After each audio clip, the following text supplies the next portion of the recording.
এবার একগুচ্ছ গোপন নথি আন্তর্জাতিক স্তরের সামনে ফাঁস করে দিল মার্কিন যুক্তরাষ্ট্র। দেখুন, আমেরিকার যে প্রবণতা হঠাৎ করে গোটা বিশ্বের সামনে দেখাচ্ছে তারা, তাতে কিন্তু অনেক ওয়ার্ল্ড লিডারই আশঙ্কিত এবং আতঙ্কিত হবেন। তারা 2001 সালে মার্কিন প্রেসিডেন্ট জর্জ বুশ এবং তৎকালীন রাশিয়ার প্রেসিডেন্ট পুতিনের ফোনের এক কনভারসেশনের নথি হঠাৎ করেই সামনে নিয়ে চলে আসে এবং সেখানে পুতিন পাকিস্তান এবং চীনকে নিয়ে একগুচ্ছ কথাবার্তা বলেন। এই মুহূর্তে আমেরিকা চাইছেটা কি?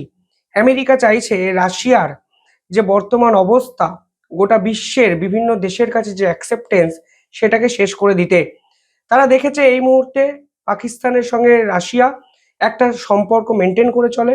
দুটো রাষ্ট্রই এসসিও সামিটের অংশ, এসসিওর অংশ, এবং পাকিস্তানের প্রধানমন্ত্রী শাহবাজ শরীফ রাশিয়ার প্রেসিডেন্টের সঙ্গে বিভিন্ন ইস্যুতে দেখা করেন এবং এই মুহূর্তে পাকিস্তানকে কনফিডেন্সে নিতে আমেরিকা পুতিনের যে আসল চিন্তাধারা 2001 সালে তিনি দেখিয়েছেন এবং 2001 সাল থেকে পাকিস্তানকে নিয়ে তিনি যা ভাবছেন, যেগুলো গোপন ফোন কলে মার্কিন প্রেসিডেন্ট জর্জ বুশের সাথে তিনি 2001 সালে বলেছিলেন, সেই তথ্যগুলো সামনে নিয়ে চলে আসেন। এবং এর ফলে আমেরিকার কোনো লিডারের সঙ্গে বর্তমানে কোনো বিশ্ব নেতা বা কোনো বিশ্বের কোনো প্রেসিডেন্ট, প্রাইম মিনিস্টার কথা বলার আগে 10 বার ভাববেন, কারণ তারা বাক স্বাধীনতার নামে গোপন নথিগুলো এভাবে আন্তর্জাতিক স্তরের সামনে পেশ করে দিচ্ছেন। আমার দৃঢ় বিশ্বাস আমেরিকার এই রকম সিদ্ধান্ত চীন, ভারত, রাশিয়া কিংবা বিশ্বের কোনো দেশই মেনে নেবে না। কারণ ফোনে কে কোন বিষয়ে কথা বলবেন, কে কোন আঙ্গিকে কথা বলবেন, সেগুলো তো ব্যক্তিগত বিষয়। সেগুলোকে হঠাৎ করে বাক স্বাধীনতার জন্য সকলে দেখা উচিত বলে আপনি ফাঁস করে দিলেন, তাও আবার 24 বছর পর, যখন জিওপলিটিক্যাল অনেক ইকুয়েশন বদলে যাচ্ছে। তা তো অ্যাকসেপ্ট করা যায় না। কিন্তু তিনি মানে এই রাশিয়ার প্রেসিডেন্ট পুতিনের এই নথি ফাঁস করার ফলে যেটা হয়েছে তা হলো কিছু ক্ষেত্রে সাপে বর হয়েছে রাশিয়া এবং ভারতেরও। পুতিন পাকিস্তানকে নিয়ে যে কথাগুলো সেদিন বলেছিলেন, আজকে 24 বছর পর এসেও তিনি কিন্তু তার জায়গায় অনড় এবং তিনি বোঝানোর চেষ্টা করেছেন যে পাকিস্তানকে ক্রমাগত পশ্চিমা বিশ্ব সাহায্য করেছে বলেই পাকিস্তানের মতো জায়গায় আজও দাঁড়িয়ে থাকতে পেরেছেন। এবং যেভাবে পাকিস্তানকে তিনি প্রশ্নবিদ্ধ করেছেন জর্জ বুশের সাথে ফোন কলে, তাতে একটা জিনিস পরিষ্কার হয়ে যায়, পুতিন 2001 সালেও প্রো ইন্ডিয়া মানসিকতায় বিশ্বাসী ছিলেন, আজও ভারতের সঙ্গে সম্পর্ক বজায় রাখতে তিনি বদ্ধপরিকর। জিওপলিটিক্সে পার্মানেন্ট শত্রু বা মিত্র বলে কিছু হয় না। দেখুন, 2001 সালে যখন জর্জ বুশ 43তম আমেরিকার প্রেসিডেন্ট হিসেবে দায়িত্ব নেন, তখন কিন্তু রাশিয়ার সঙ্গে আমেরিকার সম্পর্ক আজকের মতো ছিল না। বিভিন্ন জায়গায় বুশ এবং পুতিনের যে ছবি, যে ভিডিও সামনে আসতো, সে সময় দেখা যেত যে রাশিয়া এবং আমেরিকা অত্যন্ত ক্লোজড বন্ধুত্ব মেনটেন করে। একটা ভিডিও সামনে এসেছিল যেখানে জর্জ বুশ এবং পুতিনকে একত্রে নাচতেও দেখা যায়। আমার দৃঢ় বিশ্বাস বর্তমান সময়ে এই চিত্র বা এই দৃশ্য প্রায় দেখা অসম্ভব। এবং সেই ভিডিওতে জর্জ বুশ এবং পুতিন শুধু নাচছেন তাই নয়, একাধিক ওয়ার্ল্ড লিডাররা সেই নাচ কিন্তু এনজয় করছেন। ফলে সেদিনের সেই সম্পর্কের সঙ্গে আজকের রাশিয়া আমেরিকার সম্পর্ককে আপনারা অনেকেই হয়তো মেলাতে পারবেন না। অনেকেই হয়তো জানেন না 9/11 বা 9/11 যে ঘটনা আমেরিকাতে হয়েছিল, যেখানে টুইন টাওয়ারের মধ্যে লাদেনের সংগঠন বিমান ঢুকিয়ে দেয়, যার ফলে 2000 জন আমেরিকান মারা যায়। তারপর কিন্তু প্রথম ফোন কলটি রাশিয়ার প্রেসিডেন্ট পুতিনই করেছিলেন আমেরিকার প্রেসিডেন্ট জর্জ বুশকে, এবং তিনি ফোন কলে বলেছিলেন যে যতটা সম্ভব সাহায্য আমেরিকার প্রয়োজন, পুতিন কিন্তু সব রকম সাহায্য আমেরিকানদের করবে। এই সম্পর্কটি খারাপ কিন্তু হয়ে যায় আমেরিকার জন্যই। আমেরিকার ও সব বিষয়ে নাক গলানোর যে প্রবণতা, তা কিন্তু রাশিয়া এবং আমেরিকার সম্পর্ককে খারাপ করে দেয়। 2013 সালে হঠাৎ করে ইউক্রেনের উপর অতিরিক্ত প্রভাব বিস্তার শুরু করে আমেরিকা, এবং ইউক্রেনের যিনি রাশিয়ান পন্থী প্রেসিডেন্ট ছিলেন, সেই প্রেসিডেন্টকে সরিয়ে দেওয়ার জন্য একাধিক চেষ্টা আমেরিকানরা কিন্তু করেন। রাশিয়াও কিন্তু পাল্টা অ্যাকশনে ক্রিমিয়া দখল করে নেয় 2014 সালে, এবং 2022 সালে যখন মার্কিন প্রেসিডেন্টের পছন্দ মতো এক পাপেটকে মানে জেলেনস্কিকে বসানো হয়, তখন রাশিয়া কিন্তু মিলিটারি অ্যাগ্রেশনের জন্য ঝাঁপায় এবং 2022 সাল থেকে যুদ্ধ শুরু হয় অফিসিয়ালি। ফলে আমেরিকা যদি ইউক্রেনের উপর এই রকম নিজস্ব ডমিনেন্সকে না বজায় রাখতে চাইতো, তাহলে হয়তো আজকে রাশিয়া এবং আমেরিকার সম্পর্ক সেদিনের মতো হতো। এবার 2001 সালে জর্জ বুশ এবং পুতিনের সঙ্গে যে ফোন কল হয়েছে, সেই সমগ্র তথ্য তারা ন্যাশনাল সিকিউরিটি আর্কাইভে তুলে দেয়।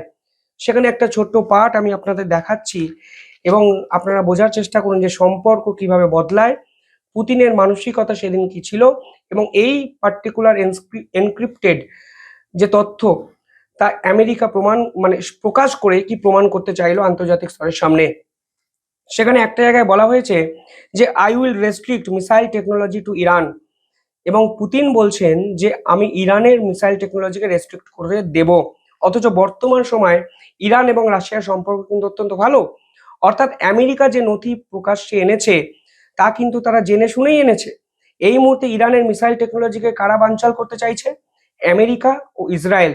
এবং হতেই পারে কিছুদিনের মধ্যে ইসরায়েল ফের একবার ইরানের বিপক্ষে যুদ্ধ ঘোষণা করবে, এবং সেই চেষ্টাই কিন্তু ইসরায়েলের পক্ষ থেকে করা হচ্ছে।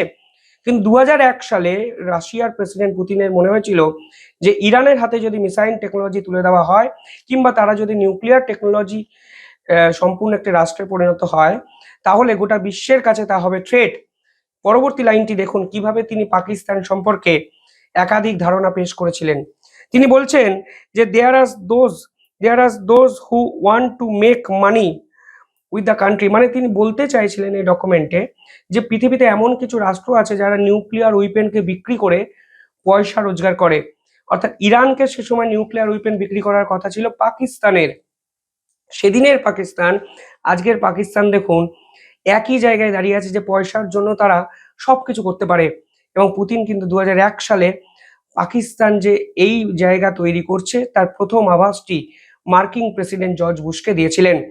এটা কিন্তু পুতিনের ভিশনারি যে ব্রেন সেটাকেও কিন্তু এস্টাবলিশ করে, অর্থাৎ দূরদর্শিতা, যে 2001-এ বসে তিনি বুঝে যাচ্ছেন পাকিস্তান কোন দিকে যাচ্ছে। আরো প্রমাণ আছে, পুরো ডকুমেন্টটা আপনারা শুনলে বুঝতে পারবেন। দেখুন এখানে একটা জায়গায় লেখা আছে যে I am concerned about Pakistan. Putin বলছেন জর্জ বুশকে, তিনি পাকিস্তানকে নিয়ে কনসার্নড, এবং তিনি বলছেন it is just a junta with nuclear weapon. Junta মানে কি? মায়ানমারের সরকারকে জুনটা সরকার বলা হয়, অর্থাৎ সেনাবাহিনী শাসিত সরকার। কিন্তু মায়ানমারের সেনাবাহিনী শাসিত সরকারকে নিয়ে আন্তর্জাতিক স্তরে এত আলোচনা হয় না, কারণ মায়ানমারের কাছে নিউক্লিয়ার উইপেন নেই, পরমাণু অস্ত্র নেই। সে সময় 2001 সালে পাকিস্তানকে কন্ট্রোল করতেন সেনাপ্রধান পারভেজ মুশারফ। আজকের দিনে দাঁড়িয়ে 2025-এও পাকিস্তান সেনাবাহিনী দ্বারা কন্ট্রোলড। আসিফ মুনির পাকিস্তানকে কন্ট্রোল করছে। কোনো ডেমোক্রেসি নেই, কোনো গণতন্ত্র নেই, কোনো কোর্ট আদালত নেই। আসিফ মুনি যা বলবেন সেভাবেই চলে পাকিস্তান। 2001 সালেও পুতিন কিন্তু পাকিস্তানকে নিয়ে কনসার্নড, কারণ পাকিস্তানে সে সময় পারভেজ মুশারফ নিজের শাসন প্রতিষ্ঠা করেছিলেন উইথ নিউক্লিয়ার উইপেন। শুধু পার্থক্য হলো মায়ানমারের সাথে যে পাকিস্তানের কাছে পরমাণু অস্ত্র আছে। তা কিন্তু গোটা বিশ্বের কাছে থ্রেট হতে পারে, এবং সেটা পাকিস্তান আলটিমেটলি পশ্চিমা বিশ্বের কাছে বড়সড় থ্রেট হবে, সেটা পুতিন কিন্তু মনে করছেন। পরবর্তী লাইনে সেখানে পুতিন বলছেন তবুও পাকিস্তানকে ওয়েস্টার্ন কান্ট্রিগুলো সহ্য করে প্রশ্রয় দেয়। এবং জর্জ বুশ বলছে হ্যাঁ হ্যাঁ হ্যাঁ, মানে জর্জ বুশ পাল্টা কিছু বলছেন না, কিন্তু পুতিনকে তিনি এগ্রি করছেন। এবং আজকের দিনে দাঁড়িয়েও দেখুন পাকিস্তানকে কিন্তু মদদ দিচ্ছে সেই পশ্চিমা বিশ্ব, যা 2001 সালে পুতিন বুঝেছিলেন।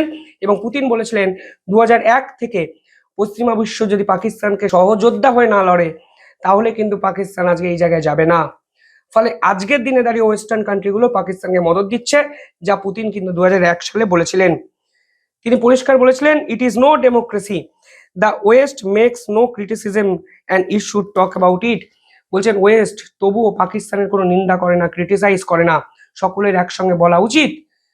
ফলে আজকে দেখুন পাকিস্তানের বিপক্ষে ওয়েস্টার্ন কান্ট্রিগুলো চুপ, স্বয়ং আমেরিকা চুপ। আজকে এই ডকুমেন্ট আমেরিকার পক্ষ থেকে ফাঁস করা হয়েছে। ফলে পুতিন সেদিনও যেরকম দূরদর্শী ছিলেন, সেদিনও যেরকম প্রো ইন্ডিয়ান মাইন্ডেড ছিলেন, পাকিস্তান বিরোধী ছিলেন, আজকের দিনেও পাকিস্তান বিরোধী স্ট্যান্ডে তিনি দাঁড়িয়ে আছেন। তা প্রধানমন্ত্রী শাহবাজ শরীফকে অপেক্ষা করাতেই স্পষ্ট কিছুদিন আগের একটি বৈঠকে।